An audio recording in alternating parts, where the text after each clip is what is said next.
السلام علیکم محترم ناظرین، کیسے ہیں آپ سب؟ امید کرتا ہوں سب لوگ خیر و عافیت سے ہوں گے۔ ناظرین، آج ہم عرب دنیا کے ایک قدیم ترین ملک کی سیر کرنے کے لیے جا رہے ہیں جسے پوری دنیا میں عمان کے نام سے جانا جاتا ہے۔ جی ہاں، یہ وہی سرزمین ہے جہاں پر حضرت ہود علیہ السلام کے دور میں شداد بادشاہ نے جنت بنائی تھی۔ یہاں وہ بھالا قلعہ بھی موجود ہے جسے جنات نے بنایا تھا۔ یہاں وادی جن بھی موجود ہے جہاں گاڑی نیوٹرل کر کے کھڑی کی جائے تو وہ خود بخود چلنے لگ جاتی ہے۔ اسی سرزمین پر حضرت عمران علیہ السلام کی دنیا کی سب سے لمبی قبر بھی موجود ہے۔ اس کے علاوہ بے شمار ایسے مقامات موجود ہیں جو تاریخ سے مالا مال ہیں۔ تو چلیے ٹائم ضائع کیے بغیر ویڈیو کا آغاز کرتے ہیں۔ عمان، جسے آفیشلی طور پر سلطنت آف عمان کہا جاتا ہے، یہ مغربی ایشیا کا ایک خوبصورت عرب ملک ہے۔ اس ملک کی سرحدیں سعودی عربیہ، متحدہ عرب امارات اور یمن کے ساتھ ملتی ہیں۔ یہ سرزمین دنیا کے سب سے پہلے انسانی آبادیات والے خطوں میں شمار ہوتی ہے۔ اس خوبصورت ملک کا کل رقبہ 3,09,500 مربع کلومیٹر پر محیط ہے۔ رقبے کے اعتبار سے یہ دنیا کا 70واں بڑا ملک ہے۔ اس سرزمین پر 45,20,471 لوگ آباد ہیں، لیکن آپ کو بتاتا چلوں کہ یہ آبادی صرف یہاں کے عربی لوگوں کی نہیں ہے۔ اس آبادی میں ایک بہت بڑا حصہ پاکستانی، بنگلہ دیشی، انڈین، سوری، مصری، ایجپشن، یہ تمام لوگ شامل ہیں۔ حتیٰ کہ فلپائن اور یوگینڈا کے لوگوں کی بھی ایک کثیر تعداد اس میں موجود ہے۔ اس سرزمین کا دوسرا سب سے بڑا اور خوبصورت ترین شہر سلالہ شہر ہے۔ یہ شہر عرب ملکوں کے لیے ایک قدرت کا بہترین تحفہ ہے۔ یہاں جون، جولائی، اگست کے مہینوں میں موسم ٹھنڈا اور زبردست ہو جاتا ہے۔ پورے عرب ملکوں سے لوگ اس موسم کا لطف اٹھانے کے لیے یہاں آتے ہیں۔ اس موسم کو مطر کا نام دیا گیا، یعنی اس موسم میں ہوا میں ہلکی ہلکی نمی اور ٹھنڈک ہوتی ہے۔ ان دنوں میں پہاڑ سرسبز ہو جاتے ہیں اور ہر طرف دیکھنے پر سبزہ ہی سبزہ نظر آتا ہے۔ یہاں ان دنوں میں ایک خوبصورت میلہ بھی لگتا ہے جہاں لوگ خوب انجوائے کرتے ہیں۔ دوسرے ممالک سے آنے والے لوگ یہاں اپنی فیملیز کے ساتھ آ کر خوب انجوائے کرتے ہیں۔ اس شہر کا کل رقبہ 1500 مربع کلومیٹر ہے اور اس شہر میں 3,31,949 لوگ آباد ہیں۔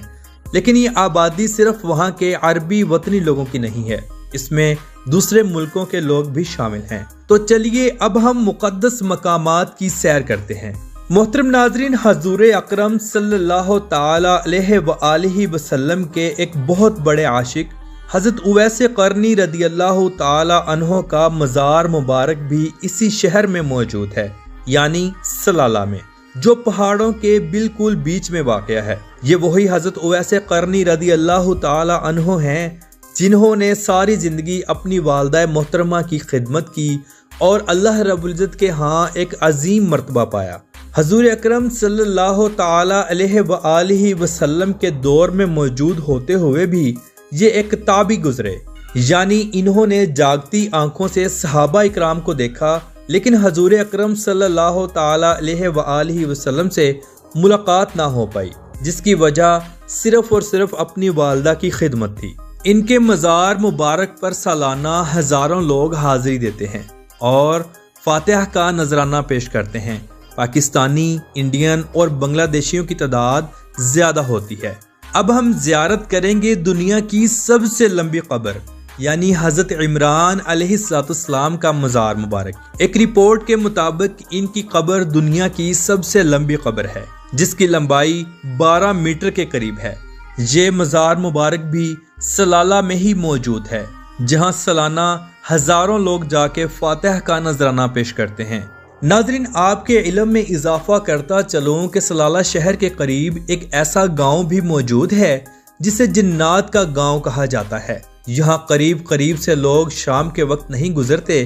اگر ہم اس کی تاریخ پر نظر ڈالیں تو یہاں بننے والا بھالا فورٹ یعنی قلعہ جنات نے تعمیر کیا تھا اور اس قلعے کو صرف ایک رات کے اندر مکمل کیا گیا تھا۔ اس میں کتنی حقیقت موجود ہے یہ اللہ رب العزت کی ذات بہتر جانتی ہے۔ البتہ لوگ یہاں رات کو صرف جنات کے خوف کی وجہ سے یہاں نہیں آتے۔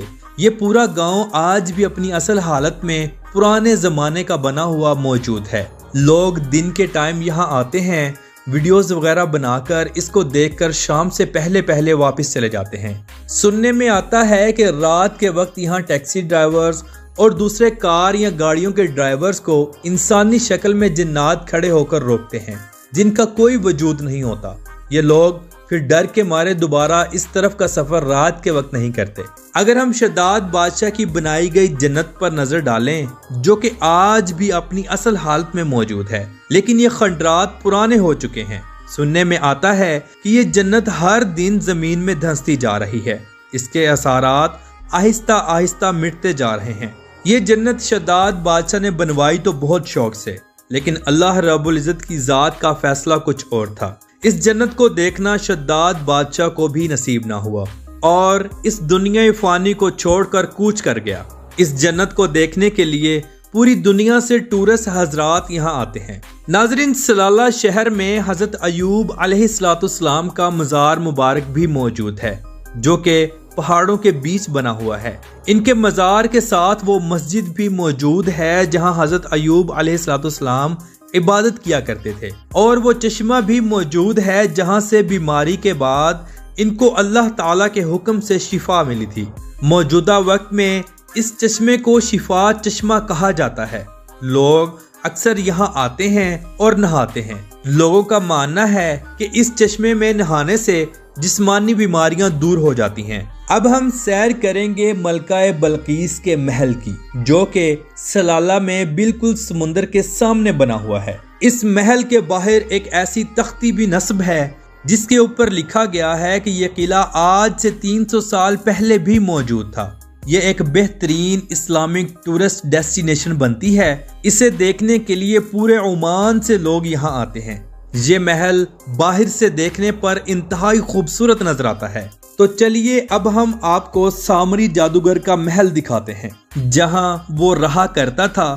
اس محل کے باہر ایک بورڈ لگایا گیا ہے جس کے اوپر اس محل کی تاریخ لکھی گئی ہے، اور یہ بھی لکھا گیا ہے کہ یہ 1000 سال پرانا ہے۔ یہ وہی سامری جادوگر ہے جو عرب عورتوں کے پاؤں کی مٹی اٹھا کر جنات کے ذریعے اپنے پاس لاتا اور پھر اس پر جادو کرتا، جس کا نتیجہ یہ نکلتا کہ وہ خوبصورت عورت اس کے قبضے میں آ جاتی اور خود چل کر اس کے پاس آتی۔ پھر یہ جادوگر اس عورت سے اچھا اور برا ہر کام کرواتا۔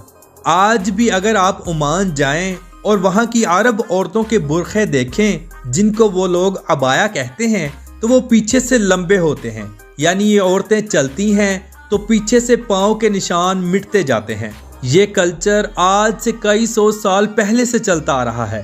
موجودہ وقت میں سامری جادوگر کا محل انتہائی خستہ حالت کا ہے، اس لیے یہاں جانے سے بھی منع کیا جاتا ہے۔ کہتے ہیں کہ اسی محل کے اندر سامری جادوگر اور اس کی بیوی دونوں کی قبریں موجود ہیں۔ عمانی عورتیں آج بھی ڈر کے مارے یہاں نہیں آتی۔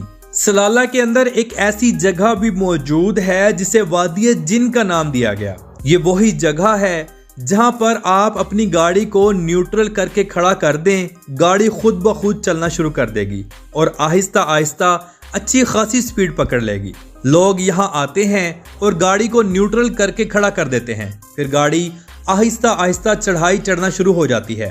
عمان ایک عرب ملک ہے اور یہاں کی قومی زبان عربی ہے۔ یہاں ٹوٹل آبادی کا 95% حصہ مسلمان لوگوں پر مشتمل ہے، باقی 5% لوگ کرسچن اور دوسرے مذہبوں سے تعلق رکھتے ہیں۔ یہ ملک اپنے رقبے کے اعتبار سے دنیا کے 17ویں نمبر پر آتا ہے اور آبادی کے لحاظ سے 125ویں نمبر پر آتا ہے۔ ناظرین، چلیے اب ہم دیکھتے ہیں اس مقام کو جہاں پر حضرت صالح علیہ السلام کی اونٹنی کو قتل کیا گیا تھا۔ اس پہاڑ پر اونٹنی کے پاؤں کے نشان اور خون کے نشان آج بھی موجود ہیں اور یہ نشانات قیامت تک ایسے ہی موجود رہیں گے۔ اس قوم کو قوم سمود کہا جاتا تھا جس پر اللہ رب العزت کی ذات کا عذاب نازل ہوا تھا۔